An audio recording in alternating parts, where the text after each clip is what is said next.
Hello and welcome to how to put together a 3D printed universal caulk tube. Everybody has seen standard caulk tubes, right? And that caulk tube has already got filled in it. But you need to be able to fill something or put something in a caulk tube that is different. So what I 3D printed was a nozzle, a reducing nozzle, an end cap, or the push cap.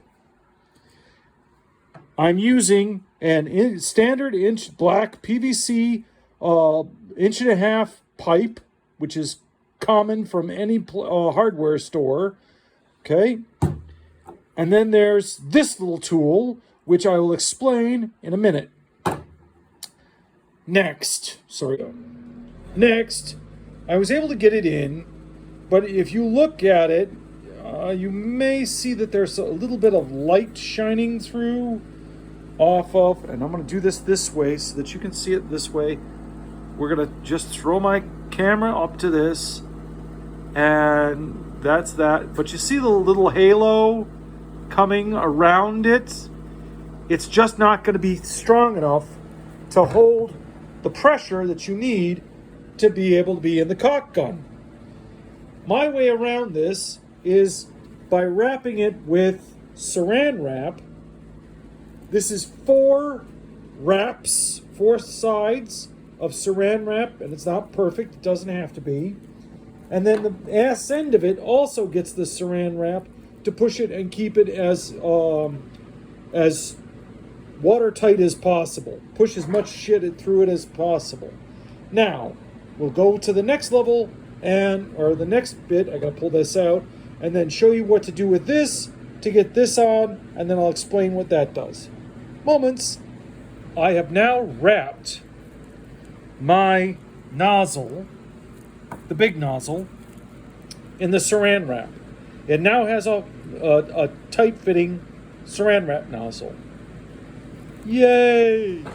Now you take an X-Acto knife and you cut along that line, this line, this line, and that line, and you will make a square allowing you to have access to that hole. Hence, we have now created a very happy hole in the saran wrap. Now the saran wrap gets placed into this, and I can do this way, I think. Put it in where it is now flush with that, but I got all that paper hanging around, so we just snip that off. We'll snip this all off in just a second. It's now flush. Now that it's looking nice and tidy, the next thing we put on, sorry, that was me not paying attention. Next thing we put on is our clamp. And because you've got enough material, I set it back just a bit more. I would normally have put this in a little deeper, but this saran wrap is a little tighter, so it's just saying fuck you, and I'm not going to argue about it. So it's in tight. I put this on. I'll have enough of a cinch on the pipe to make it really tight.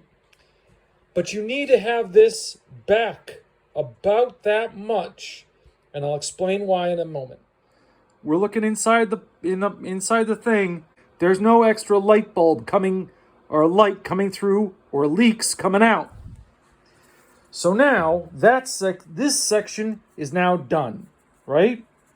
So this can now be filled with any of your favorite materials. Now, the reason we left this back a bit is because when you put it into the caulk gun, you want to be able to have it so that it gets flush up to the end, but this thing doesn't bind it where it's going to try and push itself out. So I've created, oh boy, this is my favorite ice cream. So I just cut in the ice cream container. I cut out the shape of the pipe so I can have it rest inside my ice cream container as I fill it.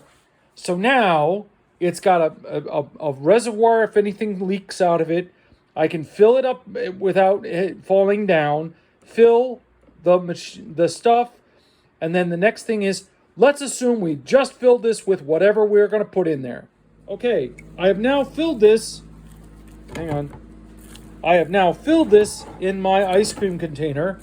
I have now placed this on top of it. I've now placed this that way. I then immediately invert it and put my finger over the top as the pressure now, until the air gap raises to the top up to here.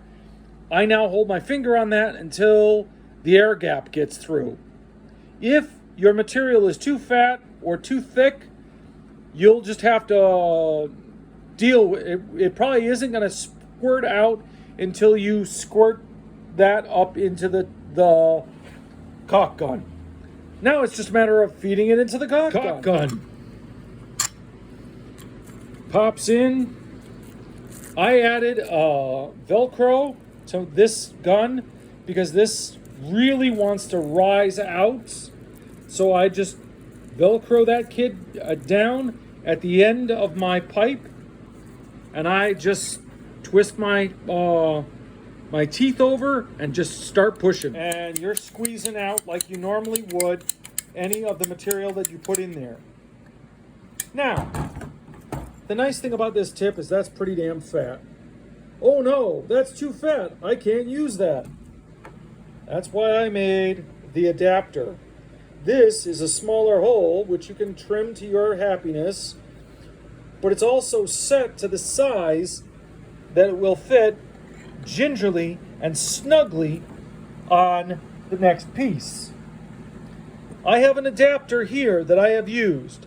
It was used with a form of silicone. The silicone I use is for some chocolate buttons. So this is for a mold for chocolate, and those are my other chocolate molds. It will come loose easily, and then I've got the material. It's now completely clean. Completely cleaned out. That's this material. That may not be your material, but depending upon what you used, it will clean out. Now, you might be asking, but Keith, what's this for? Okay, this is for when you've reached this end. I have now maxed everything out. I have now reached the point where the shaft has now reached the end, and there's nothing else that's going to come out of the end. I remove the hose clamp. No hose clamp. Now, all I have to do is just take my standard caulk gun, the standard shaft will now push that completely out.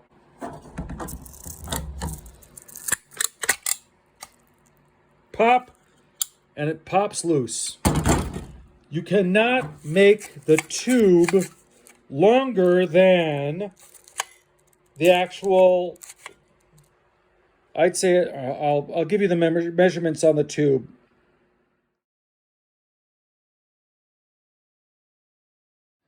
Disassemble the objects. Throw away the saran wrap. Throw away that stuff. These guys get cleaned. He gets cleaned. And you can start the process all over again with a new set